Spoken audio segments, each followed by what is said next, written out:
اعوذ باللہ من الشیطان الرجیم بسم اللہ الرحمن الرحیم رب اشرح لی صدری ویسر لی امری واحلل عقدۃ من لسانی یفقہوا قولی۔ السلام علیکم ورحمۃ اللہ وبرکاتہ۔ آج ہم دوسرا پارہ دیکھیں گے کہ اس میں کون سی عمل کی باتیں ہیں جن پر عمل کر کے ہم بہترین مسلمان، پکے اور سچے مسلمان بن سکتے ہیں اور اللہ تعالیٰ کی رضامندی بھی انشاءاللہ حاصل کر سکتے ہیں۔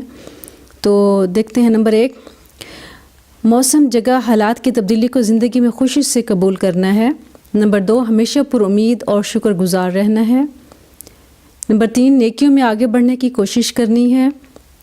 نمبر 4، کسی بھی معاملے میں یہ دیکھنا ہے کہ یہاں اللہ تعالیٰ کیا فرماتے ہیں، پھر اس فرمان خداوندی پر عمل کرنا ہے۔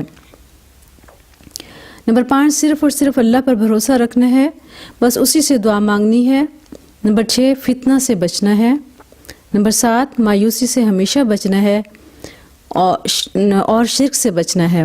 نمبر 8، خدمت دین اللہ کی مدد سے صرف اور صرف اللہ کے لیے کرنا ہے۔